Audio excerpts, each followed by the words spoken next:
Hello, everybody. Welcome into the Two for Talking podcast. I'm your host, Corey Tusick. I've got comedian Joe Bartnick alongside. You can catch him this weekend at Sadman's in Boca Raton on August 8th and 9th, and then Sea Legs in Huntington Beach on August 15th, and then up at the Boston Comedy Studio at the end of the month. You can check out joebartnick.com for all his dates. And then also, as always, Josh Yohe from The Athletic. And you guys know the intro by now. We have Mario Lemieux scoring the goal, and I think that the guy we have as our guest today could have called that goal. Maybe we should have done that and had you recreate it. Mr. Joe Brand, radio play-by-play voice of the Penguins. Welcome, Joe. Wow. Welcome to the show. Well, thank you for the rousing applause. Everyone, lower your standards right now, please. No, I think that call was just fine on its own. I don't think we need me mucking it all up, but I appreciate the idea. Our fans have very low standards, Joe, so it's okay. You'll fit right in. They listen to us, so I mean, it can't be that bad. It can't be that bad. So Joe, we could get into all the Penguins stuff. We'll definitely touch on your thoughts on what's going on with the Penguins, but take us back to your journey with hockey. When did you become a hockey fan? How long have you been into hockey? And you're not a native son of Pittsburgh, but we're making you one. So where did it all start for you? Yeah, no. Well, first of all, guys, thank you for having me. Thrilled to be on. Love listening to you guys, and it's just always such a casual thing to just pop it on when I see it at the top of Twitter when I'm mindlessly scrolling, and it finally gives me a productive thing to do while I'm on my phone. So yeah, thrilled to be here. But my journey is one that I would not have thought would have brought me here, but I'm really glad it has, and it has done that. I grew up in Chicago, first 34 years of my life in Chicago or the Chicagoland area. I had never been to Pittsburgh until the interview for this job. My wife had not been here until we made the move. So it's been a crash course of Pittsburgh over the last not even year. It'll be a year in September, so it's coming up. But I've really embraced it. I've really enjoyed it. I've really loved it. The people have been great. I'm in a couple of volleyball leagues this summer. I did a baseball league this summer. I'm trying to, stay as connected with the community as I can with no hockey right now. But I always wanted to do broadcasting because I love sports and I was never a good athlete. Full disclosure, I never played hockey, not a breath of my life. I still cannot really skate. I hope I don't lose any points from anyone for that, but I just want to, make that clear and get that out in the open. I grew up a big baseball fan. That's kind of my first love and what I first started watching and obsessing over. And then the Hawks got back on TV and then they got good. So my dad and I started watching the Chicago Blackhawks on a game by game basis. And I mean, their dynasty very similar to the one that the Penguins went on. And in high school and college, it was appointment television. We're not missing any games. We wouldn't go out until after the Hawks game was over. I went to 2 out of 3 parades and fell in love with the game that way because growing up a baseball fan in Chicago is a tough life. Not too many things to be excited about until kind of recently. I've now seen a world championship on each side of town, but growing up as a kid, it was tough. So this hockey was kind of my escape to actually enjoy a good fan base, a good team, and a competitive one, and it really just got me obsessed with the game and the rules. And then all of a sudden I get to watch all these new broadcasters and kind of learn from them because that's what I always gravitated towards when I would watch games, like how the broadcasters work every single game, and they operate differently, they work differently, they're kind of in your living room but they're also working for the team. I was just always in love with that aspect of a production of live sports, and now I get to actually live it, and such a passionate fan base with the Penguins. It's a dream come true, really. Joe, I just want to welcome you, to year later to Pittsburgh. I told you personally, I think you do a fantastic job. I listen to the radio a lot. You had big shoes to fill between the Hall of Famer and then Josh Getzloff, who I think does an incredible job. You're seamless, just an incredible job. I love listening to you. You have a beautiful flow, and that's what matters in radio. I also want to say Chicago is just a really, really big Pittsburgh. And I always say it's one of my absolute favorite towns to go to. I've played the Chicago Theater a bunch. in Zanies and the Den. I shot my Oh, yeah. at the Den. Big Al's. I mean, I get 3. I literally do. It's the best. But I just think, and it's just so it's so great to have you. And it's I think it's fun that now, so you kind of understand what a kind of dynasty is and what we're used to. But you had Kane and Taves and just Hossa, and it's kind of what we have here. I mean, even though we're kind of dying, it's going away. But you just dying on the vine. Greatness. No, for sure. And it's honestly, I mean, just on a personal standpoint, it's kind of cool because it feels like an extension of what I got to experience as a fan in Chicago.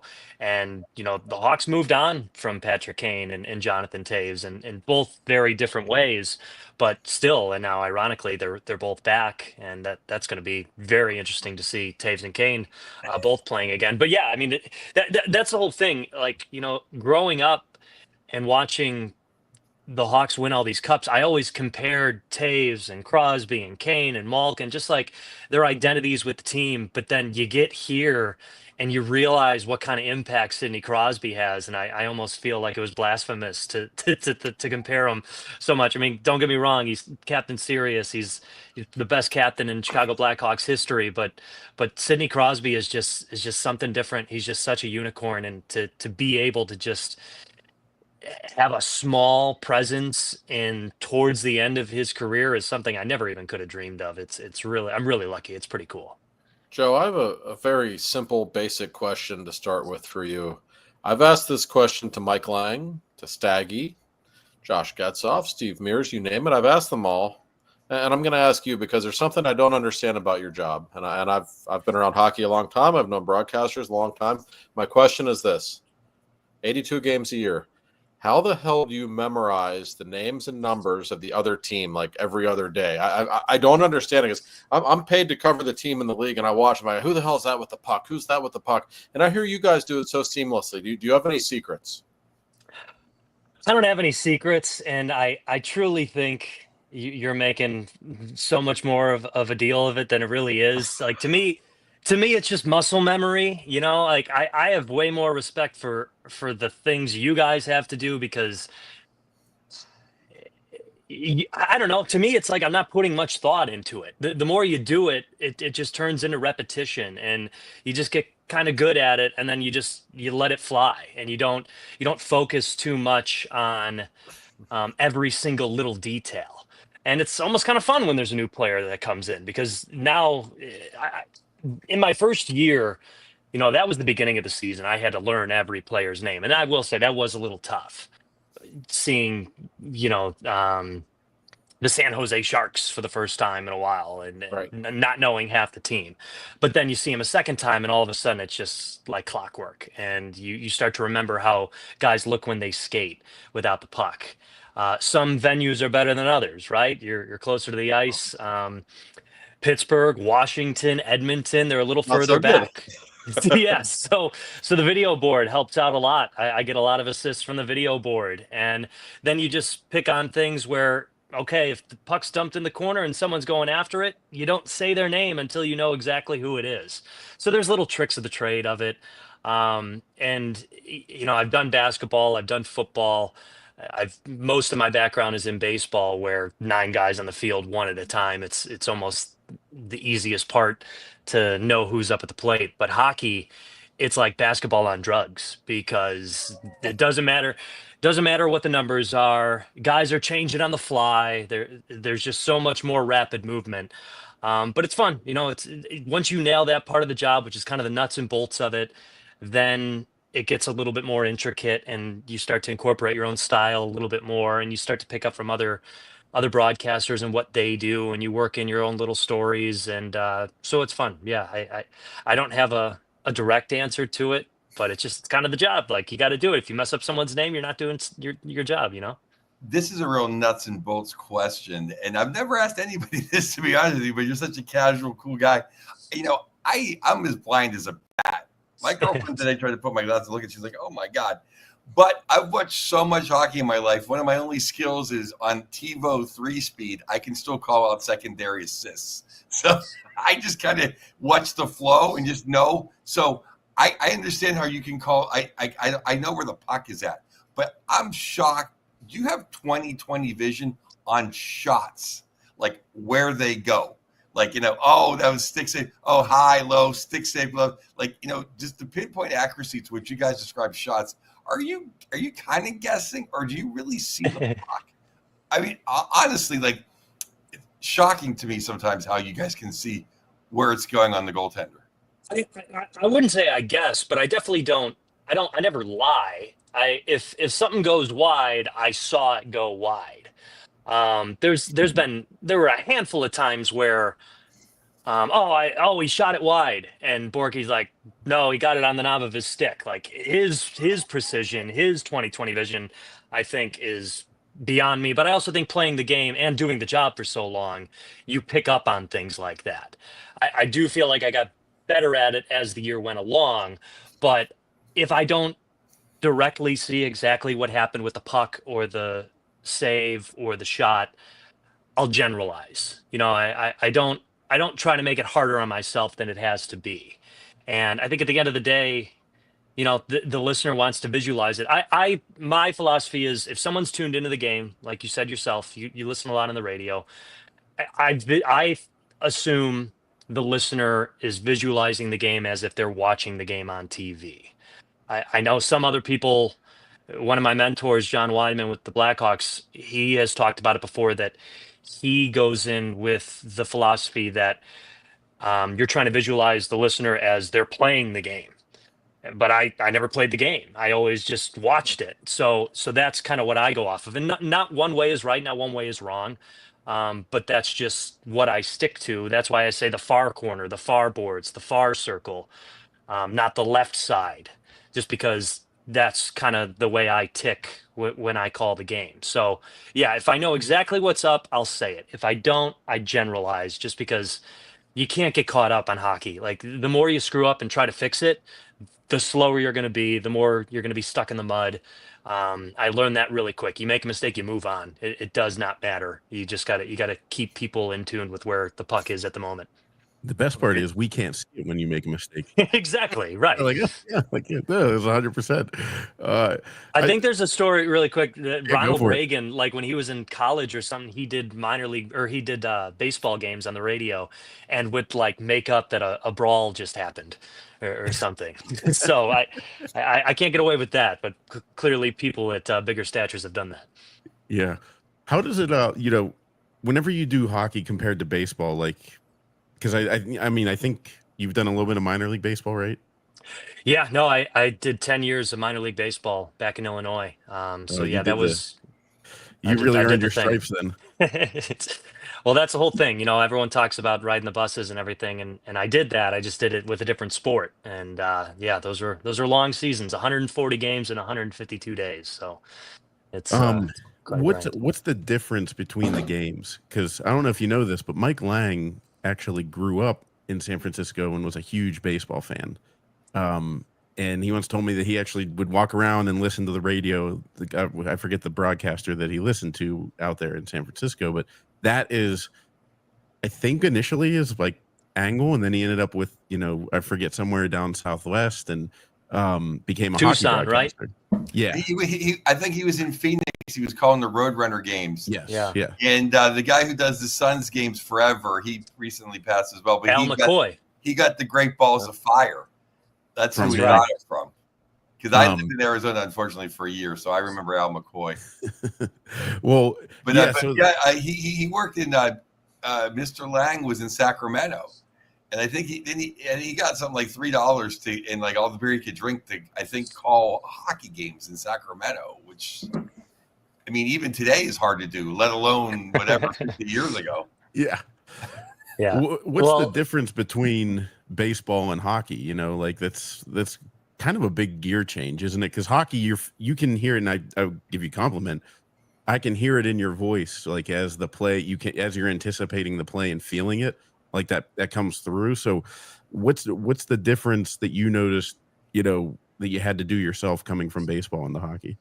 Well, I appreciate you saying that because that's my favorite thing that good broadcasters do. I grew up listening to Jeff Joniak, who's the radio voice of the Bears, and I always say you could be speaking Spanish and you understand that the Bears are an important drive right now because of the tenacity of his voice just kind of elevating and getting more excited. Um, the difference between baseball, calling a baseball game and calling a hockey game is pretty much everything. I mean, from the cadence of the game to working in stories to dealing with, I should say, working with your partner. I mean, I'll never forget when I first started trying hockey and I spent all this time doing prep work on all these background stories and all these players and their pets' names and cool tidbits about where they grew up and everything. And I had no time for any of it. It was just not necessary whatsoever because that's what I was used to doing. I used to have at least three notes on every batter of a game coming up because I would see them at least three times. And that was just for the first game. You know, the series are 3 games long. So the way I prep is different for hockey than for baseball. But that's honestly what I love about it. And I love about the industry, how different they are. And again, doing a lot of basketball in college and in high school, I think that helped connect to the speed of hockey, but it's still just on a whole nother level. And now I feel like I'm getting the point calling hockey on the radio where, you know, kind of like what Joe was saying earlier, being precise on every little single thing that you can. But now I'm also listening back to how I call games and okay, is this necessary? Does this help the listener visualize what's going on? And is it the most important thing? Like baseball, you can use a passive tense. Deep fly ball, back goes Jones in center field. You know, he makes the catch. Like in hockey, you have to be, oh, here, loose puck at center ice. Here comes Jones. It's better to just say Jones has the puck because by the time you are finished saying Jones, Jones might be shooting the puck on his breakaway.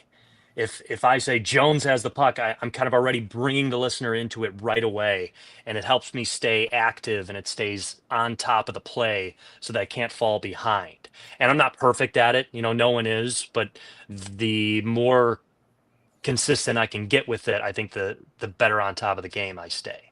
Joe, we've mentioned Mike Lang a couple of times already, and he, as you know, is even after his passing remains a larger than life topic and figure among Penguins fans. I guess in Chicago, I'm guessing only Harry Carey's popularity is something that would rival compared to what Mike was in Pittsburgh. And it's got to be hard for the people who follow Mike Lang, whether it be yourself or Josh or Steve Mears before. You know, is it a good thing or a bad thing when you have that kind of looming presence of, and you know, there's a lot of fans like, oh, we miss Mike. We like the way Mike did it. Does it ever infiltrate your mind, or is it a good thing that this is such of a sports town that even broadcasters are a huge deal? Yeah, I don't know. I guess verdict's still out, right? Only a year in, we'll see how everyone responds. But no, I mean, the feedback so far has been great. I mean, I have seen some. What was one of my favorite comments? This dude sucks. Let's just get AI Mike Lang at this point. Wow, which that's pretty funny. Actually. Yeah, I know, it was great. But I mean, come on, like that's sports. That's the internet these days. Like it's just part of it. So that's why I embrace it. And honestly, I was that way too. You know, as a fan. So I don't know. I mean, it's great.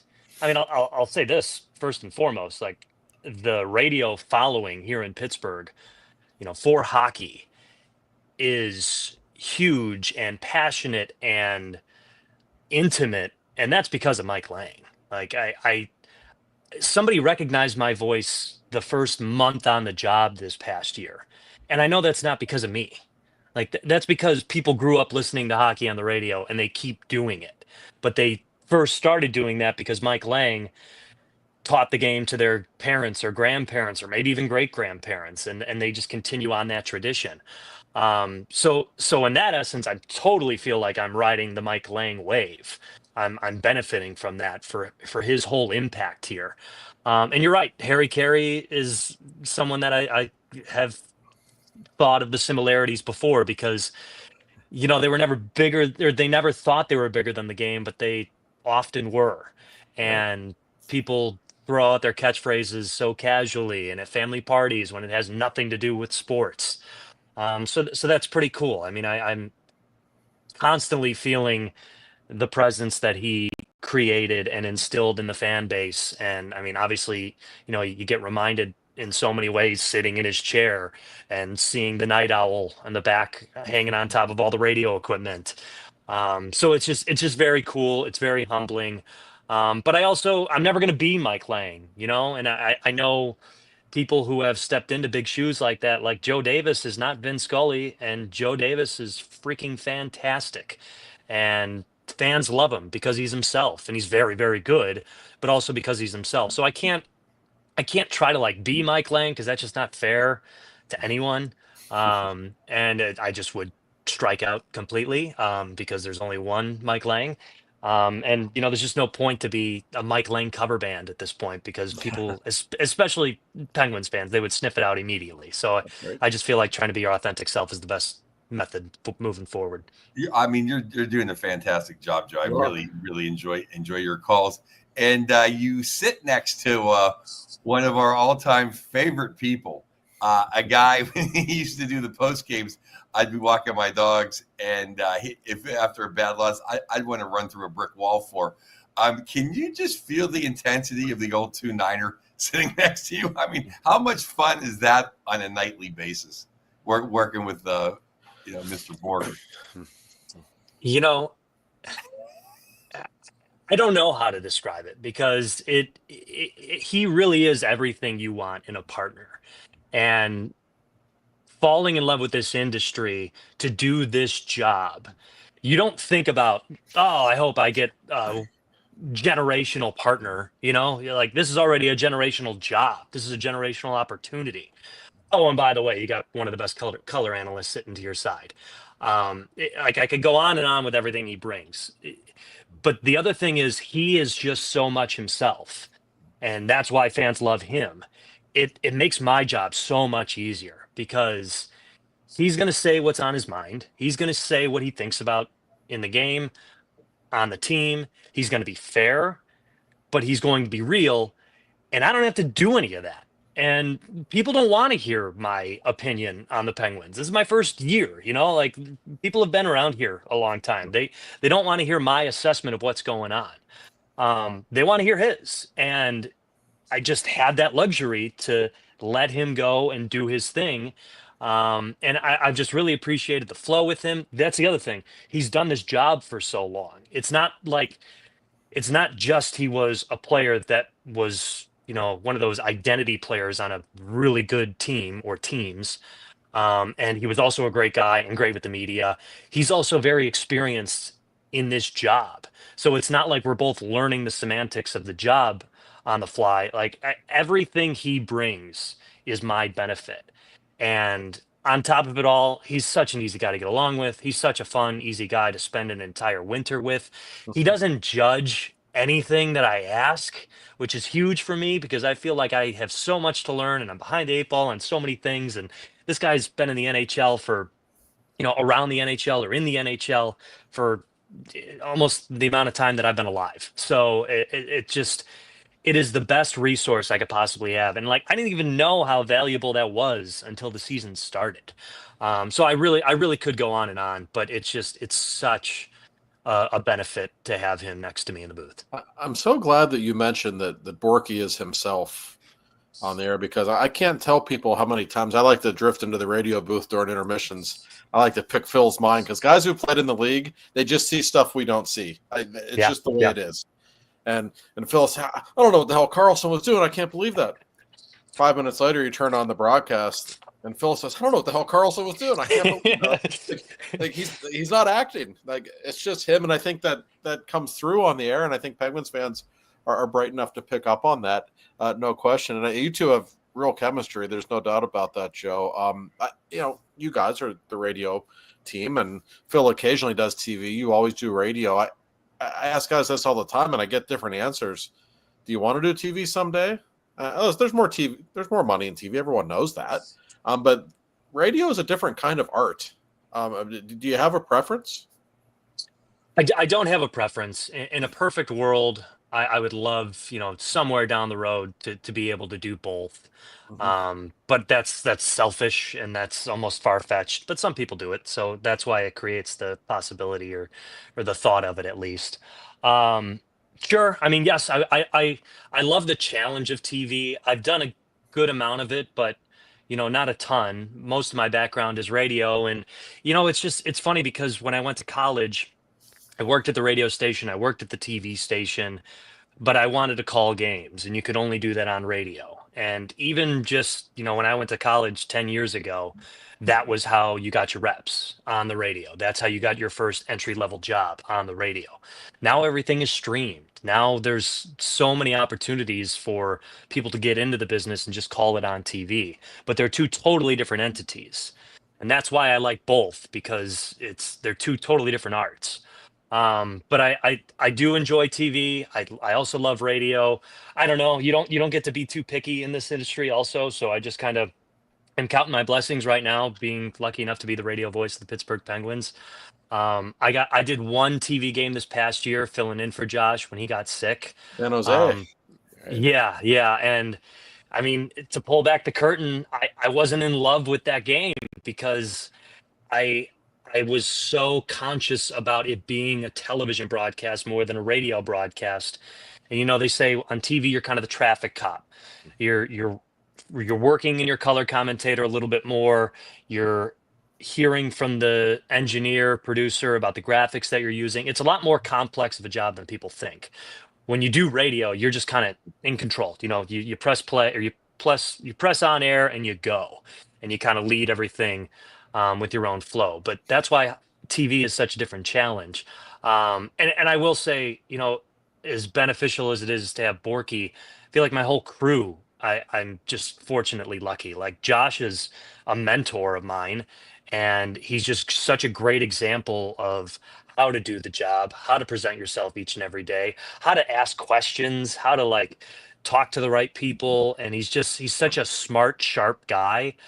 Like I'm very lucky to just be able to kind of study him and study the way he works. Again, like I would have taken any one of these gigs, but oh hey, this is the Pittsburgh Penguins and Sidney Crosby and Evgeny Malkin and a stoic franchise.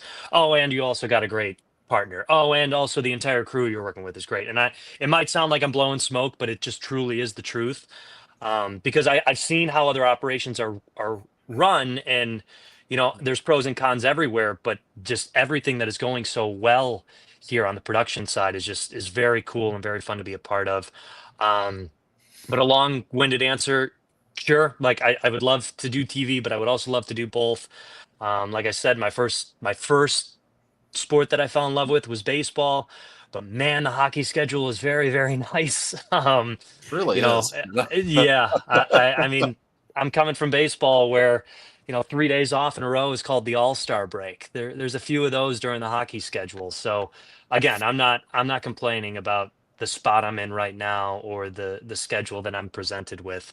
So I don't know. The industry, the business is so tough and so unpredictable. You try to map out everything, but I didn't know I was going to be living in Pittsburgh a year ago. So I'm done trying to map it out. I'm just having fun with the opportunities I'm given right now and just trying to roll with it. So that's kind of where my mindset's at with that. How do you prep, Joe? Do you do a big board? Do you keep them from game to game? And what is your process? Yeah. Pull the curtain, and people wonder. I've actually tweeted out my charts before a few games, and it's kind of fun because at first I was a little hesitant to do it because I thought people would like chew it up. But people are just inquisitive about it, and then they throw me more stats or more notes, which is amazing because it almost feels like I'm cheating. But I've workshopped a couple of different charts. I got one from actually my partner with the Kane County Cougars, the minor league team I worked for so long, Connor Klingon, who I think he got his charts from Tony Simeone, who does Notre Dame hockey. So I mean, that's the whole thing. It's all shared. And now when I tweeted out those charts, I've had young broadcasters reach out to me, hey, can you send it? And I've sent it to them. I've seen them use it for junior hockey, high school hockey. It's pretty cool. Um, but it's always a work in progress. I try not to go too stat heavy just because you have the stats available to you.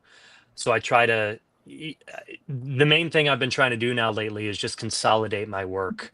If I write something down and I don't use it, then I not use it because it wasn't relevant, or was there just not time for it? So that's what's helped in my first year, getting to do it 82 times, because you get to learn how to prep a little bit better.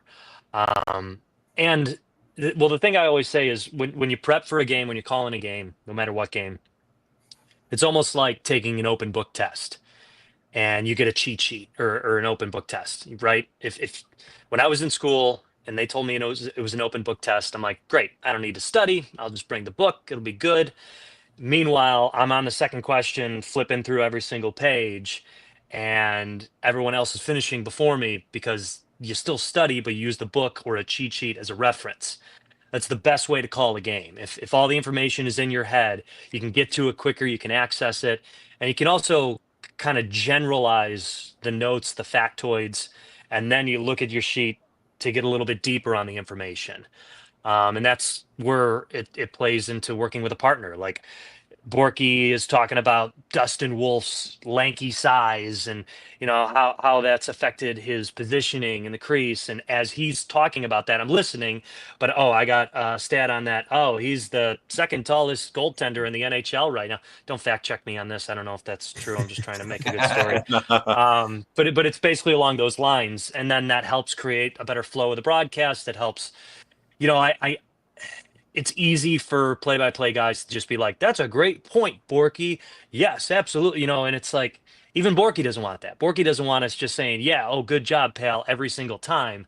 So that way, I kind of validate what he says, but add on to it, and also that kind of activates my next thing that I go into. Oh yeah, second tallest goaltender in the NHL, already 32 saves tonight. He had 40 last game. It's just, it helps create a better flow, and I think it's just always easier on the ear, and it's easier for people to follow along and stay captivated with the game that way. That was kind of getting to like see the process there, even just like how you made that flow there. So it was enjoyable. And I want to ask you about the interview with the Penguins and all that, but we should mention Mr. Bill Neofus. If you need, Joe, you're new to the area, so if you need a local insurance agent, this is the guy to go to, isn't it, Josh? Bill Neofus is indeed the king of Pittsburgh insurance. That's neofusinsurance.com, our great sponsor. Whatever the insurance needs that you may have. Joe, I don't know, whatever insurance needs you have. You need homeowners insurance, you need rental insurance, car insurance, whatever. Our guy will take care of you. He will do it with a smile. He's a big fan of yours, by the way, Joe, and a big Penguins fan. He enjoyed SummerSlam this weekend. Bill's a cultured man. You can talk wrestling, you can talk hockey, whatever you want to talk with him. Talk insurance for that matter. So at neofusinsurance.com, look him up. Bill and his whole staff, they're just the nicest people in the world. They're located very conveniently in the North Hills of Pittsburgh and Wexford. So give our friend Bill a call. Look him up on the internet. Do what you got to do. So Bill Neofus, he is the best. He will take care of you. Thanks, Bill. Thanks, Bill. And so, Joe, you mentioned how it wasn't until September last year that you knew you were coming to Pittsburgh. What was the interview process like? Because I think a lot of people assume that you just send in a resume on, LinkedIn nowadays or whatever. You send in some tapes and say, this is what I got. But it's not just, oh, I heard that guy, I want him. I'm sure that's a little bit more involved in that. Yeah, no, there is. We did do a practice game. And I've heard of other teams do this before. And frankly, it was probably my favorite part, because I knew I could prepare for it. I knew I could get ready for it. It was something that, I could plan for. At any interview, you're just hoping to pass the personality test, right? You're trying to schmooze with everyone, and just trying to win everyone's, I don't want to say affection, but validation. But they said that there would be a mock broadcast part of it, so that was an experience, but one I've felt that I could actually prepare for. And I've heard people do this in the past, where they won't pre-watch the game. that they're about to broadcast because they want to make it authentic and they want to make it natural. So that's what I did. But the kicker was when it was a game between the Penguins and the Red Wings. And I said, okay, I'm going to watch every game between the Penguins and the Red Wings leading up to that game. So I could, just have better familiarity of the players and kind of what's happened in the season series, and it could feel a little more natural that way. So that's what I did. But while I was watching, studying, preparing, I saw the score, the final score of the game I was going to do the mock broadcast for. So I'm like, shoot, I know it was the end of the game. So I know how many goals are scored in the period. I know who wins. I'm like, man, that kind of takes away from, but whatever. It happened. It happened. I can't, erase that. So I go into the mock broadcast. I'm waiting for the Red Wings to score. And I'm like, every time the Wings have the puck, I'm like ready to, all right, here's the overtime winner by Detroit. And all of a sudden, Erik Karlsson scores and the Penguins win. And so I'm like genuinely surprised, reactive, excited. And all I keep thinking of is there some rule that they're testing me on that they're going to overturn this goal? And like, this is part of it. Like there was something somewhere and I need to know this hardcore rule. And then it just goes black. And Borky's like, yeah, good job, man. Sounded good. And I'm like, what's going on? Like, that's it? They really won? He's like, yeah, they won the game. I was there. And I'm just like, okay. Like, I misread the score. I saw, I think it was 6-5 Penguins. I thought it said 6-5 Detroit. I probably also was like scrolling and I'm like, oh no, I see it, turn away. But I don't know, maybe that worked in my favor. Maybe it didn't. I'm assuming it might've. But it was also cool because it felt like a more general reaction, a natural thing. So yeah, that was quite the experience, but it was a fun one. Joe, when you got into the business, were you blown away by how much work there was that maybe people don't see? Like I'd be at a game, a couple of hours before puck drop, and I would see Mike Lang with sheet after sheet after sheet. And he told me one time 95% of the stuff he writes down never makes it into the broadcast. But just in case this guy who scored a goal in the last 3 Tuesdays that he's played on, or the last 3 afternoons, whatever, in case that happens, he has to be prepared. When I was a kid, I thought Mike Lang just showed up and picked up a microphone and was Mike Lang for 3 hours. It's not like that at all, is it? Did you know that beforehand? Or was it a learning curve for you to see, man, these guys put in a lot of work? Well, first and foremost, I mean, that shows you how good Mike Lang was, right? Like he probably could have done that, showed up to the game and just put on a microphone and bent himself for 3 hours and everyone would have still listened. Yes and no, because when you do the minors and, like when I was fresh out of college, I was doing everything that I could to get opportunities. And then meanwhile, I'm doing other jobs just to make money. And then finally, it got to a point where I was calling more games than doing odd jobs. So I felt like, okay, I'm doing the right thing. I'm going in the right direction. And then when you get to this level, all the info is just there. It's available. You don't have to call the high school coach to figure out a little note. Because that's how I was kind of splitting up my time. Working minor league baseball, I'm pulling tarp. I'm writing the lineups on the boards. I'm writing the game notes for the fans to print out, even though it's mainly for me. And then I've got fans saying, "Oh, why you missed that he put down a sacrifice bunt last week? How could you miss that?" And it's like, yeah, I don't have a million other things to worry about right now. But that's the thing. And now it's to the point where just call the best damn game that you can. And it's almost like, okay, all that hard work that I did before, you still have to do it, but now it's just zoned in on one aspect and one avenue. And that's the luxury of these jobs, because that's the most important thing about your responsibility. And that's honestly what's most fun for me now, because now it's just like I'm studying every day. And it's always, I'm always going to feel like I could have done more. I could have researched more, but you just got to learn that there's only so many hours in the day. There's only so much prep you can do. You're not going to use a lot of things, but it helps because you never know when that factoid is going to play a role 2 years from now when you play that player or team, or when you just talk to the player before the game, like, hey, I saw this note, like, did you know this, or do you remember this? Yeah, and actually, we actually got Chinese food with the guy's brother the day before it happened, and then all of a sudden it turns into that kind of story too. So yes and no. And again, when you get to this level, that's what makes it more fun, because that's the main thing you focus on. That's the main thing you prep for, and then it all kind of comes into play when it's showtime, when it's game time, and it's just the best thing in the world. Joe, you said you paid your dues, you've ridden the buses. What's the wackiest thing you've called? Like, have you done cornhole? Have you done badminton? Is there something you've done that's just like, I can't believe I was at the, world, whatever competition, ping pong, whatever? Yeah, I mean, I've called baseball, basketball, football, swimming, soccer, volleyball, wrestling. And so probably the most obscure sport is swimming. Wrestling was tough too. I'll never forget the guy's like, hey, can you do a wrestling meet? I'm like, I've never done that. When do you need an answer by? He's like, if you don't say yes, I'm going to call someone right now. I'm like, okay, yeah, I can do it. I can do it. So then you just study up on it quick.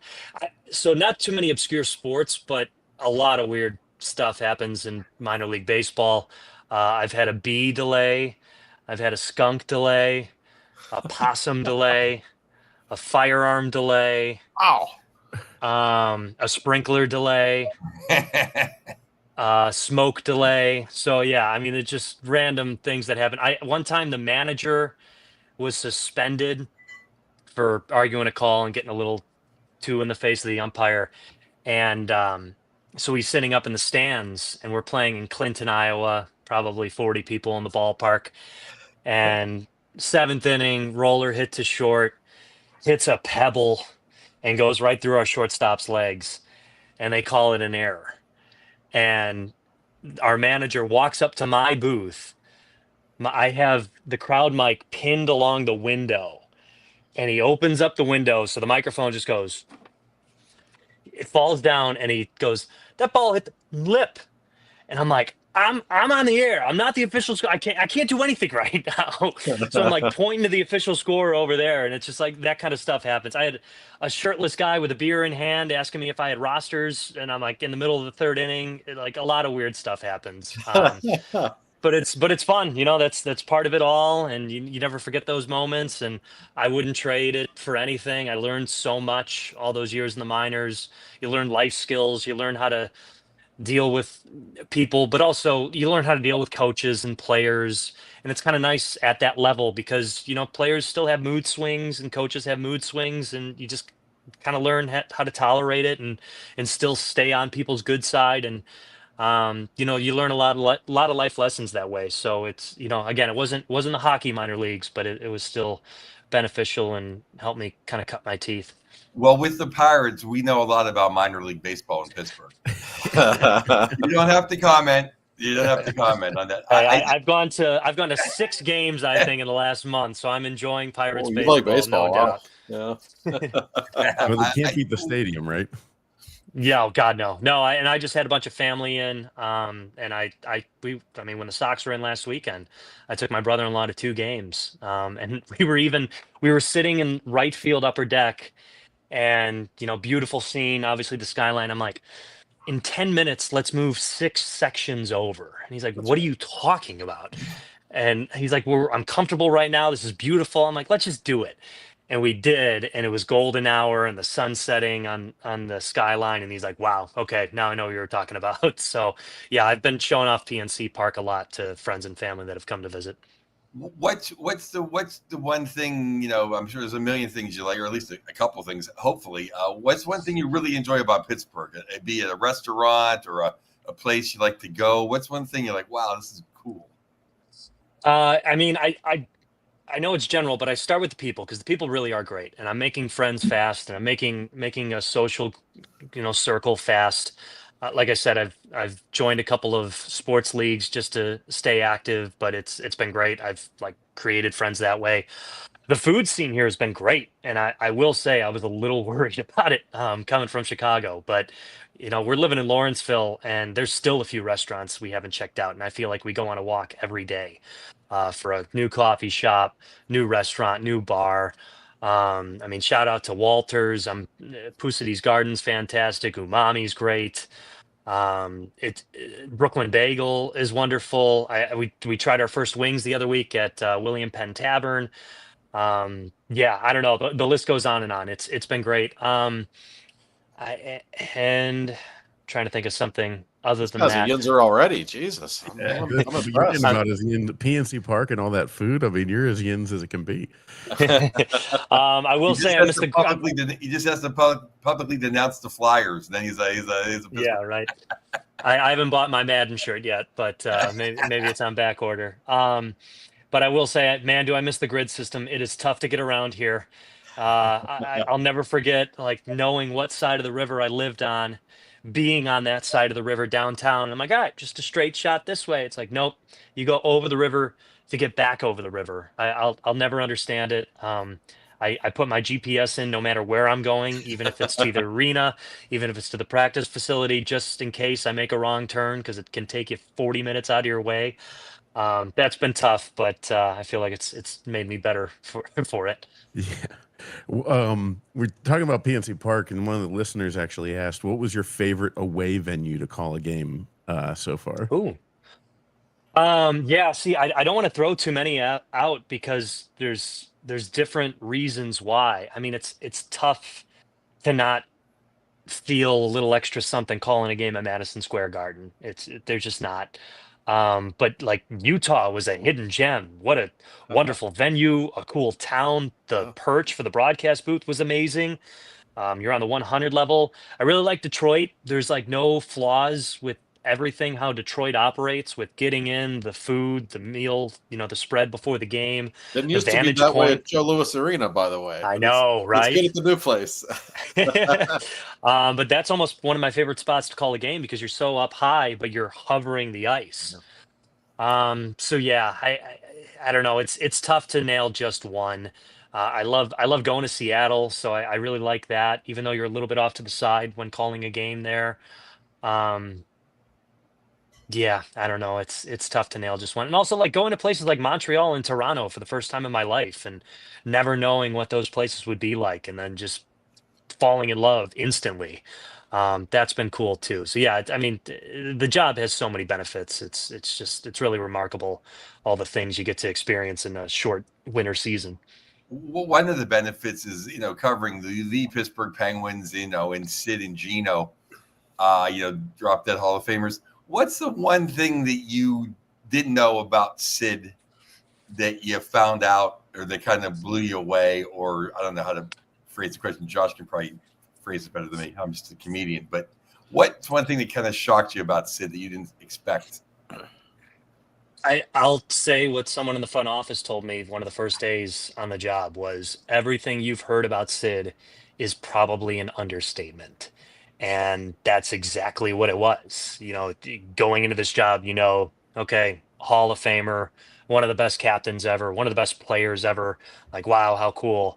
And then you get to meet him and he just says not just the right thing at all times, but the perfect thing at all times. And he just knows how to make an impact on almost every interaction that he has.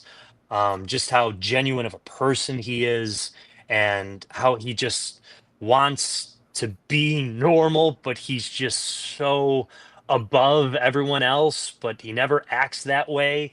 It truly is remarkable. And again, like I don't think I would have known that or at least understood it if I had not come here and I had not gotten the accessibility that I get to have him on and all the players, on almost daily basis. But yeah, it's just there's always a little extra something with him.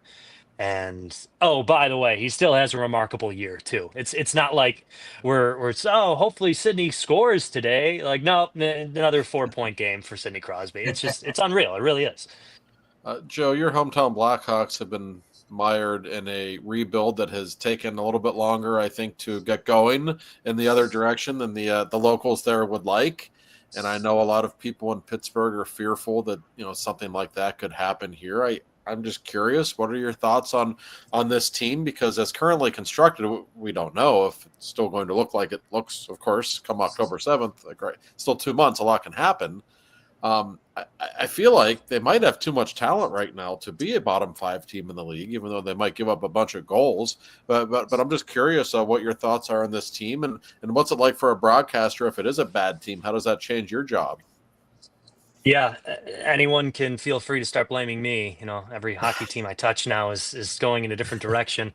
Um, but it's interesting the way it's gone because yes, like I said earlier, the Hawks moved on from Taves and Kane. They declared a rebuild. They declared we're going to scorch the earth, start from scratch, and build our way back up.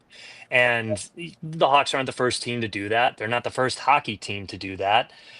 I do think it's not the right recipe for every team, but I also think that sometimes it's the best case scenario or the best next move for teams.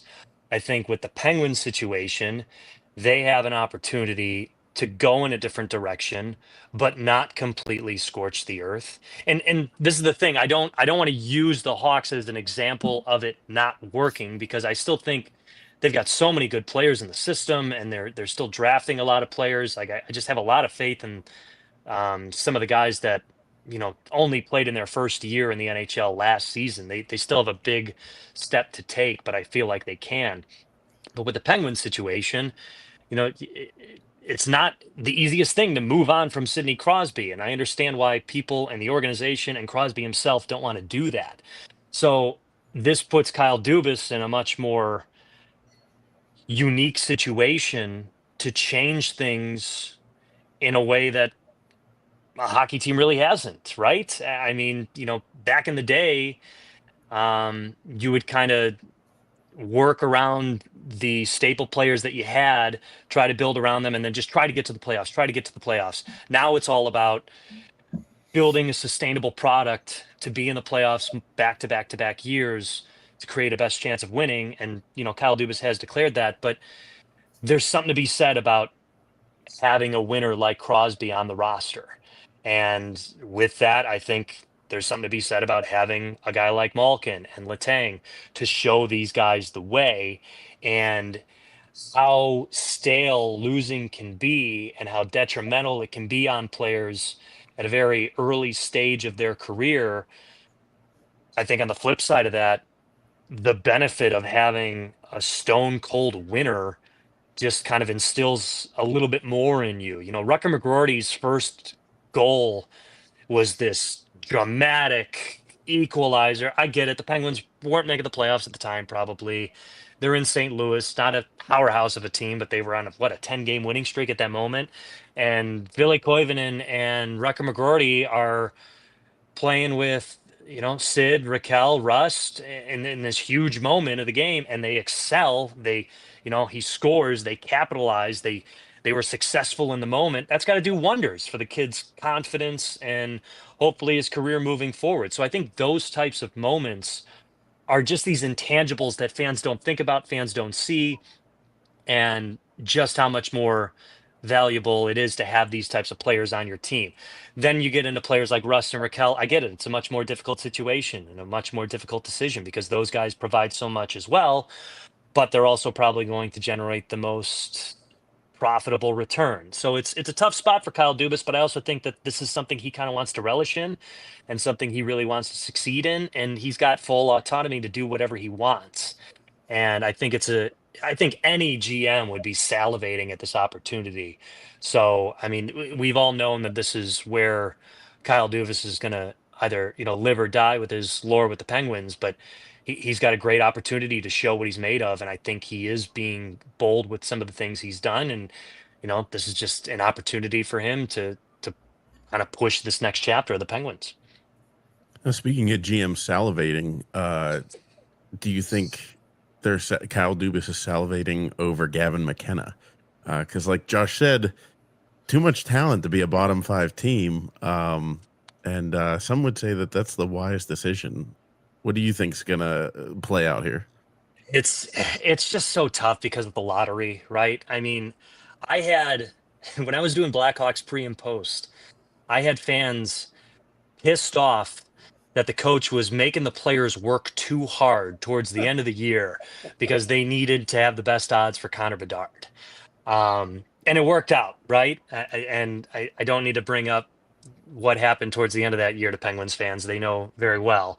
Um, but again, it's like there's so much more to it than just the hard nose of, well, do all that you can to suck so that you can hopefully land this generational player. Like it's just not that cut and dry. And this is what I learned covering the Blackhawks those years. Players do not care where the organization wants to go in terms of if they want to go towards a rebuild. They're going to work their asses off. They're going to do everything that they can to win games. And if that's the way a team decides to go, you're going to piss off fan bases that want to see losses more than wins. And I know that's, such a foreign concept to Pittsburgh Penguins fans and just Pittsburgh sports fans in general. So yeah, it's just, I think you kind of go about the year as you plan to do it. I don't think they're going to try to pivot that hard just because it's not a for sure thing, and it never is, and it never will be. That's the whole point of the lottery. And I mean, that's what you have to look at. That's the pros and cons that's probably going on in the room right now. If we were to sell off big players like Raquel and Rust in hopes to find ourselves in the bottom of the standings, and you don't get it, what type of damage does that do? What type of damage does that do to these young players that they're investing a lot of time, effort, and money on right now? How does that affect their careers? So it's a tricky business, but that's why it's the NHL. Have you had any contact with Dan Muse? Because in Chicago you saw a guy who turned a franchise around, an absolute legend, Hall of Famer, leave, and the team changed. I mean, Sully absolutely turned our franchise around in 2016, and now he's gone. Have you met Dan? What do you think of Dan? Or what do you think is going to change this year under a new? Yeah, no, that's a really good question. I think the main thing to keep an eye on is how much responsibility is he giving young kids over some of the veterans on the team. Like guys like Kevin Hayes and Nola Chari. Are they going to be getting responsibilities even in the middle of the year, if not later in the year, compared to some of the youngsters that this organization is putting a lot more emphasis on. And I think Dan Muse might be the guy that leans towards the latter because he's got a vision, he's got a plan for this whole organization moving forward. I haven't talked to him much. I talked to him a few times. I interviewed him in front of the staff, one of our meetings, and he was great, very personable. I really liked what he had to say in his press conference, just about, well, number one, I can't tell you everything we're going to change and everything we're going to fix right away, but guys with his resume, his pedigree of working at so many different levels with so many different players, you have to have all these one-on-one relationships, and you have to figure out different ways that guys click. And I feel like he's got a ton of experience doing that. So I think that's beneficial for the younger kids in the organization because they're looking for long withstanding relationships.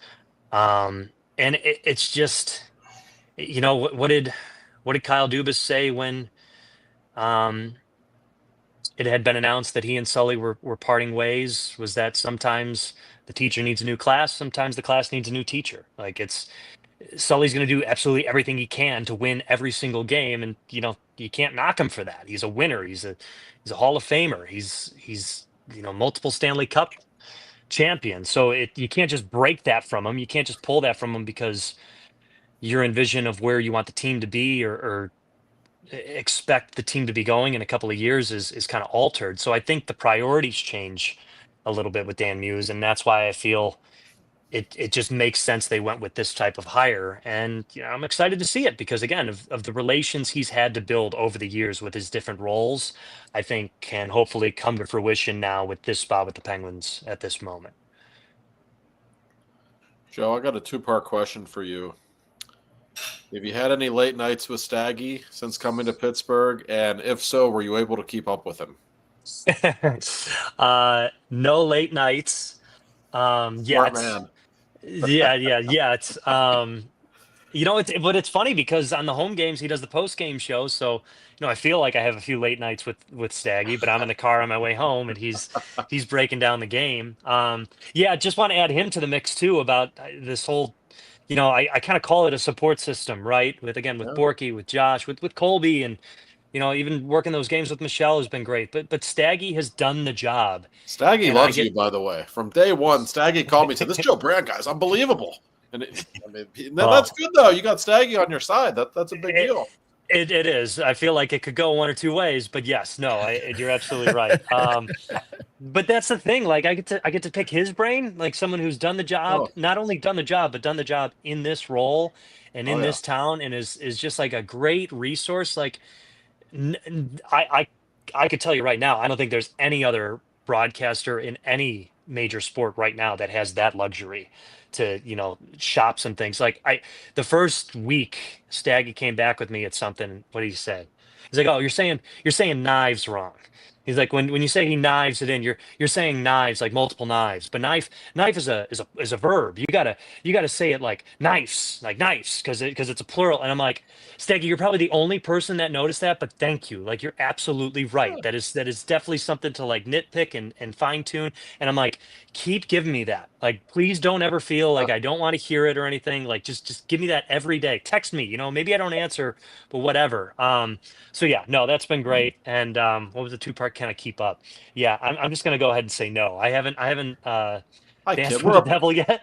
We're a pro Paul Steigerwald podcast. We had Staggy on last week. In fact, he set the I know, table I for know, you. and I kind of wish he went after me, because there's no way I could keep up with all the stories he was just swinging left and right. I feel like he saved the worst for last, but I appreciate you still having me on. That's not true, but he was an A+ for him last week. There's no doubt about that. Well, Joe, just meet us in the Lexus room and take an Uber home. It's not a bad idea. I'd have to take an Uber there though, then too, right? So Yeah. Either that or you got to do the drive of shame with your wife the next morning. that'd be great. That'd be great. I slept in Nothing worse second than class, asking your buddy. wife to- Sorry. Yeah. Yeah. Can you drive me to the place I left my car? Because I was being safe. Like, aren't you proud of me? Yeah. Don't you work there? Yeah, but they're cool. They're cool. Oh man. Well, Joe, you had, before we let you go, you walked right in to a couple of big milestones that you had to call. And I know I asked you about it on Twitter whenever you came on the post game Twitter Spaces. What was that like, sitting there going like, okay, let me look at the stats. Oh, Evgeny Malkin needs 3 goals for 500. I guess I'm going to be calling that. And all of a sudden, I mean, I have to tell, I told you that story then, but I had run down to get my son a drink of water. He was holding the phone, listening to it, my youngest, listening to the game. And I come back and I hear it, and he just lights up and he's like, he did it. And I was like, oh, like, man, Joe really nailed that call. I was thinking more about your call than Gino scoring. But what was that like? Yeah, that was crazy. And that's cool to hear. Thanks for sharing that story. Because those are the moments you think about, being a sports fan, always absorbing this aspect of just sports in general, and that it's cool to hear it on this end. Yeah, because like the way I have approached things that I've been like afraid of or self-conscious about are totally different now than at the beginning of the year, right? Like I'm just trying not to break anything at first, and I'm trying to keep everyone satisfied with still listening to the game and everything. So once I got past that, it turned into a whole different kind of anxiety that we don't have to get into. But knowing that those big moments were so close, it kind of helped me stay at the ready right off the hop. Um, just because you kind of knew that something big was going to happen. And I've said this a million times. I never try to script things, but I always have something ready, but I never want to be married to it. It was honestly something I heard Joe Buck say once when I was in college. He was calling the McGuire home run chase Mark McGuire is coming up on 62 homers, and he did not have a call ready. And everyone keeps coming up to him like, "Oh, you know what you're gonna say? Like, this is a big home run. You know what you're gonna say when it happens?" He's like, "No, like I haven't done it all year. Why would I do that? Like this is a big home run." So all of a sudden, people are in his head. I have to have something ready. And I don't know if you guys know, but Mark McGuire's 62nd home run was the shortest home run of that season by him, Yep. and it was like just tucked within the left field foul pole. It was just fair. So he's saying that he's leaning over the booth, making sure that this is a fair ball because he can't go into his home run call if it's a foul ball. He'll get roasted. So if like you go back and listen down the line, is it enough? Gone. And then Mark McGuire misses first base as he rounds first base. He goes back to touch it. And Joe Buck goes, touch first base, Mark. You are now the new single season home run king. And like single season, that was something he had written down. So he let the moment happen first, and then he went into his thing. So I've always kind of followed that because I think it respects the game, it respects the moment, it allows you to be prepared, but it doesn't keep you handcuffed to it. And if Evgeny Malkin scores his 500th goal while falling down onto the ice, and the call I made is actually one I used in baseball a lot. A lot of times, third baseman, shortstops, they'll make a diving play, and from the seat of their pants, they'll throw it across the diamond. And that's what I said because I'm so used to saying that. And everyone's like, "Oh, like that where'd you come up with that?" I was like, "I've just been using that for forever." And then I don't think I can remember it exactly, but from the seat of his pants, Evgeny Malkin joins the 500 club. Like that's the thing. I never really said he scores. I mean, if you really break it down, like that could be something I could have added. That might have tweaked it a little bit more. But the more you do this job, you kind of just realize what happens, and you got to live with it. And I will say, like, I don't love my Crosby 600th goal call. I don't. I think I was a little too nervous about it, and the game was a little rough, and it was just such a sure thing he was going to score because it was a 5-on-3. So like, if I could have that one back, I would. But the Malkin call, I was more of a fan of, and that happened weeks before the Crosby one. So it's just a funky business, and those things happen, and that's what makes the job so great. And like there's going to be more milestones coming up. I'll feel more prepared for them now because of those things happening. But I will say it just kind of helped me breathe a little bit easier because I was so nervous about that Malkin 500 call. I was like, I gotta nail it, and then it happened. Felt good about it. Reception seemed pretty good. I was like, okay, like I'm not an idiot for trying to do this anymore. So that was a cool like validation moment with the job. Yeah. No, I mean, I don't think anybody could blame you about that Sid one because I don't even think Sid was happy with how that went down. That was a brutal one. I will say you'll never That's see it, tough. but there's a picture of Crosby You've holding seen up it his. too? I've seen it. Too. Oh man, there's I was in the locker room, Joe. They made Sid like hold the puck with 600. The look on his face, like I've never seen Sid more unhappy in a photo, and the Penguins decided not to ever publish that photo. I don't think it'll ever see the light of day. No. I mean, it's but again, that's just him. That's like to what we were talking about earlier. That's just him. He did not care. But then that's the other crazy thing. Didn't the Penguins go on a run right after that? Didn't they win like 8 of 9 after that happened? Yeah. So I mean, again, back to what I was saying earlier about there's some intangible. At this point, it's not even intangible though. It's totally apparent. Having Sidney Crosby on your roster with a bunch of young kids makes a difference, and having those types of players, those types of leadership makes a difference. So, I would not question it at all if those types of players were still on the roster moving forward. For a longer amount of time than we think. Yeah. Your lips to God's ears. I've been saying. Yeah, exactly. Can there be like one more question so I don't end on that? I mean, we up for dinner tonight. I'm just a Latino guy, and I am a rusty guy, and I've used the Blackhawks as an example for the last, I think, since day one of this show. That when you get rid of everybody, there's no one to look around, no one to go see, and you just no, that's not the way I would do it. And you you confirmed my thoughts. I just thank you again for coming on. I won't ask you any more questions. Yeah, this was great, Joe. Thank you. Yeah. I really appreciate it. No, hey Yeah. guys, I appreciate you having me. Thanks for the flexibility too, and my technical difficulties. You guys are a Oh. very patient bunch.